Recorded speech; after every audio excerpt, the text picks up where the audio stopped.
এই যে ইলেকশন কমিশনের পক্ষ থেকে সাসপেন্ড করা হলো সরকারি আধিকারিকদের, তার ক্রনোলজিটা কি ছিল, ঠিক কিসের ভিত্তিতে সাসপেনশন করা হলো এবং কারা কারা সেই ব্যক্তি, দেখে নেব এই প্রতিবেদনের মাধ্যমে।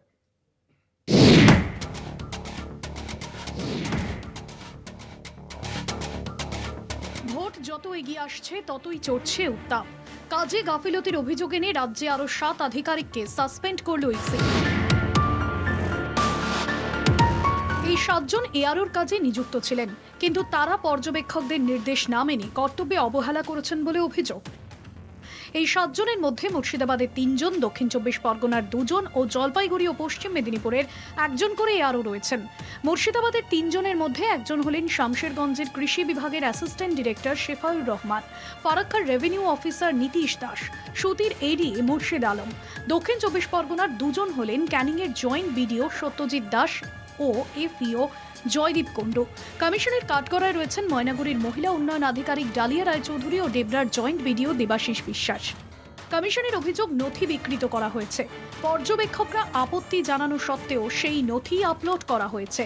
সে কারণেই 1950 সালের জনপ্রতিনিধিত্ব আইনের 13 সিসি ধারা অনুযায়ী ওই 7 জনের বিরুদ্ধে গুরুতর খারাপ ব্যবহার, কর্তব্যে অবহেলা এবং ক্ষমতার অপব্যবহারের অভিযোগ চাপানো হয়েছে। বিষয়টি নিয়ে সরব হয়েছে তৃণমূল। তাদের অভিযোগ, বাংলায় ভোটারদের বাদ দিতে বিজেপির বি টিম হিসেবে কাজ করছে কমিশন। কত এই আরো আছে, তার মধ্যে 7টা কাকে ধরেছেন কি জন্য? নিজেদের নিজেদের মানে কি বলবো আর কি, নিজেদের যে ওনাদের একটা দায় দিয়ে দিয়েছে বোধহয় ভারতীয় জনতা পার্টি, যে কাউকে আপনাকে সাসপেন্ড করতে হবে। তাই এত গুড়গুড় হলো, আসতে যাচ্ছে হলো, তারপর পেলো 7টা। আর সেই 7টাও অত্যন্ত সবই দেখবেন, পরে দেখবেন, আমার আগে থেকে বলা উচিত নয়, দেখবেন পরে কি হচ্ছে। এটা ভয় দেখানো, হুমকি দেয়া, এসব চলছে। ইলেকশন কমিশন এতদিন চিফ সেক্রেটারিকে অ্যাডভাইস করছিলেন। এইটা পুরো এসআইআর প্রক্রিয়াতে প্রথম ইলেকশন কমিশন তার পাওয়ার এক্সারসাইজ করেছে। এরপরে ইলেকশন কমিশন চাইলে এফআইআর করতে পারেন, এবং যে এআরওরা 7 জন সাসপেন্ড হলেন, আমরা জানি খুব বৈধভাবে উপযুক্ত কারণে করেছে। এরা ফেক স্কুল সার্টিফিকেট অ্যাকসেপ্ট করেছেন, এরা প্যান কার্ড অ্যাকসেপ্ট করেছেন, এরা অ্যাকসেপ্ট করেছেন নোটারির কাছে এফিডেভিট। ইলেকশন কমিশনের যে 13টি গাইডলাইন আছে তাকে সম্পূর্ণরূপে ভায়োলেট করেছেন এরা। এসআইআর এর কারণে গত বছরই 4 আধিকারিককে সাসপেন্ডের নির্দেশ দিয়েছিল কমিশন। ভোটার তালিকায় ভুয়ো নাম তোলার অভিযোগ ছিল তাদের বিরুদ্ধে। ওই 4 জন হলেন ময়না ও বারুইপুর পূর্বের ইআরও, এআরও। তাদের বিরুদ্ধে এফআইআর করার জন্য নির্দেশ দেওয়া হয়েছিল জেলা শাসকদের। তবে নবান্ন জানিয়েছিল এত বড় অপরাধ তারা করেননি যে এফআইআর করতে হবে। সেই চাপানুতোর এখনো চলছে। এর মধ্যেই নতুন করে আরো 7 আধিকারিককে সাসপেন্ড করে ব্যবস্থা নিতে বলল কমিশন। ফলে সুপ্রিম কোর্টের শুনানির আগে নয়া সংঘাতে রাজ্য কমিশন। কলকাতা টিভি। কথা বলবো, আমাদের সঙ্গে রয়েছেন আমাদের প্রতিনিধি সত্যসুন্দর ভট্টাচার্য। সত্যসুন্দর রয়েছেন এই মুহূর্তে কমিশনের অফিসে, সরাসরি চলে যাব সেখানে। সত্য, যেটা জানতে চাইবো, আজকে দুটো তো জায়গা রয়েছে। এক হচ্ছে গিয়ে এতদিন বাদে 21শে জানুয়ারির পর আজকে চিঠি পাঠিয়ে জানানো হলো যে ওই আবাস যোজনা সংক্রান্ত সেই সমস্ত শংসাপত্রগুলো একটাও ভ্যালিড নয়। একটা এটা দিক, আর দ্বিতীয়ত হচ্ছে গিয়ে 7 জনের সাসপেনশন। আমি প্রথমে 7 জনের সাসপেনশন নিয়ে জানতে চাইবো যে হঠাৎ করে এই তৎপরতা কেন কমিশনের, কি বলছে কমিশন? দেখো, একেবারে নজিরবিহীন ঘটনা বলা যেতে পারে। তার কারণ সরাসরি নির্বাচন কমিশন সাসপেন্ড করে ইতিমধ্যেই করেছে রাজ্যের এই 7 আধিকারিককে, যারা এইআরও পদে এসআইআর এর দায়িত্বে ছিলেন।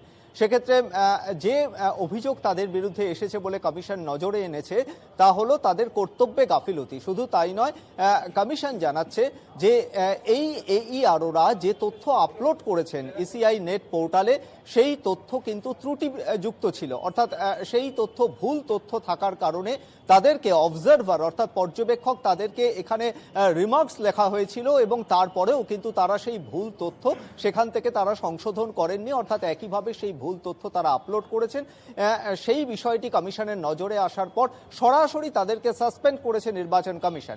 এবং কমিশন যে যুক্তি দিচ্ছে যে 1993 সালে সুপ্রিম কোর্টের একটি মামলার পরিপ্রেক্ষিতে সেখানে সুপ্রিম কোর্ট এবং নির্বাচন কমিশন এবং ডিওপিটি তাদেরকে একটা নির্দেশ দেওয়া হয়েছিল এবং 2000 সালে সেই রায় সুপ্রিম কোর্টে জানায় যে কোনো ধরনের যদি এই ধরনের নির্বাচন কমিশনের সিদ্ধান্ত নেয় তাহলে ডিওপিটির সঙ্গে কোনো রকম আলোচনার প্রয়োজন নেই, সেই সিদ্ধান্তকে মানতে হবে ডিওপিটির। অর্থাৎ কমিশন যদি চায় তাহলে সরাসরি সে রাজ্যের কোনো আধিকারিককে সাসপেন্ড করতে পারে। এবং নজিরবিহীন ঘটনা এই কারণেই বলা হচ্ছে, এর আগেও বিহারের এসআইআর প্রক্রিয়া হয়েছে, সেখানে কিন্তু সরাসরি নির্বাচন কমিশন কোনো রাজ্যের কোনো আধিকারিককে এভাবে সাসপেন্ড করেনি, যেটা এ রাজ্যের ক্ষেত্রে দেখা গেল যে প্রথমবার। এবং কমিশন জানাচ্ছে যে এর আগে নির্বাচন কমিশনের তরফে মুখ্য নির্বাচন কমিশনার জ্ঞানেশ কুমার তিনি ভার্চুয়াল যে বৈঠক হয়েছিল সেই বৈঠকে সরাসরি ডিইওদেরকে জানিয়েছিলেন এবং তাদের মাধ্যমে ইআরওদের জানিয়েছিলেন যে কোনোভাবেই যাতে ভুল তথ্য আপলোড করা না হয় সেই বিষয়টি নজরে রাখতে তাদেরকে সতর্ক করা হয়েছিল।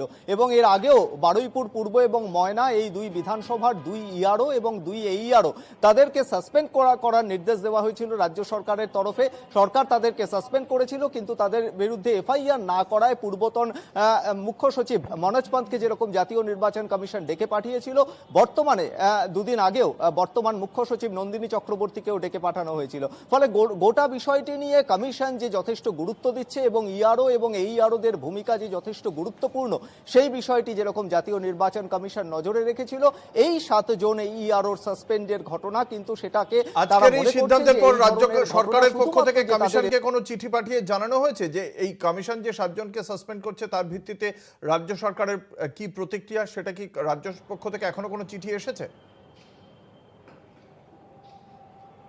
দেখো, এখনো পর্যন্ত রাজ্যের তরফে কোনো চিঠি আসেনি, তবে শুধু যে তাদের এসআইআর এর দায়িত্ব থেকে সরানো হয়েছে এমনটা নয়, সরকারি পদে যে পদে তারা ছিলেন সেখান থেকেও কিন্তু তাদেরকে সাসপেন্ড করা হয়েছে বলে কমিশন সূত্রে জানা যাচ্ছে। সত্য, আরেকটি বিষয় জানতে চাইবো যে এই যে 21শে জানুয়ারির পর আজকে যখন শুনানি পর্ব শেষ হয়ে গিয়েছে, যেটা নিয়ে আজকে রাজ্যের শাসক দল তৃণমূল কংগ্রেস আমরা দেখেছি প্রেস কনফারেন্সও করেছে, সেখানে তারা এতদিন বাদে একটা চিঠি দিয়ে জানালেন যে ওই আবাস যোজনা সংক্রান্ত শংসাপত্রগুলো গ্রাহ্য করা হবে না ভ্যালিড নথি হিসেবে। সে বিষয়ে কমিশনের কোনো বক্তব্য আছে যে কেন এতদিন বাদে এটা জানানো হলো? দেখো, নির্বাচন কমিশন আজকে একটি সংশোধনী ক্লারিফিকেশন এনেছে এবং সেই ক্লারিফিকেশন তারা রাজ্যের সিইওকে জানিয়েছে। সেখানে কি বলা হয়েছে যে প্রধানমন্ত্রী আবাস যোজনা, ইন্দিরা আবাস যোজনা এবং বাংলার বাড়ি এই যে 3টি প্রকল্প, সেখানে যে ফাইন্যান্সিয়াল অ্যাসিস্ট্যান্সের যে নথি রয়েছে অর্থাৎ আর্থিক বরাদ্দের যে নথি, সেই নথি এসআইআর এর শুনানিতে বৈধ নথি হিসেবে গ্রাহ্য করা হবে না। সেখানে প্রশ্ন উঠছে ভোটারদের একাংশের মধ্যে খুব স্বাভাবিকভাবেই, ইতিমধ্যেই কখন শুনানি প্রক্রিয়া শেষ হয়ে গিয়েছে, যেটা 7 ফেব্রুয়ারি পর্যন্ত ছিল সেটা এক্সটেন্ড করা হয়েছিল, সেটা এক্সটেন্ড করে 14 ফেব্রুয়ারি হয়েছিল, অর্থাৎ শুনানি প্রক্রিয়া শেষ। তারপরে কিভাবে নির্বাচন কমিশন এই ধরনের সংশোধনী নিয়ে আসে সেটা নিয়ে স্বাভাবিকভাবেই প্রশ্ন উঠছে। তাহলে প্রশ্ন হচ্ছে সেই ভোটারদের একাংশের যে যারা ইতিমধ্যেই এই প্রধানমন্ত্রী আবাস যোজনা, ইন্দিরা আবাস যোজনা এবং বাংলার বাড়ি প্রকল্পের যে এই আর্থিক বরাদ্দের নথি তারা শুনানিতে জমা দিয়েছেন, তারা কি চূড়ান্ত ভোটার তালিকা থেকে বাদ হবেন? কমিশন বলছেন তাদের নাম, তারা যদি একমাত্র নথি হিসাবে এই ইন্দিরা আবাস যোজনা, প্রধানমন্ত্রী আবাস যোজনা বা বাংলার বাড়ি প্রকল্পের আর্থিক বরাদ্দের নথি জমা দিয়ে থাকেন তাহলে তাদের নাম বাদ যাবে চূড়ান্ত ভোটার তালিকা থেকে। এই প্রশ্নটাই কিন্তু তাদের ভাবাচ্ছে।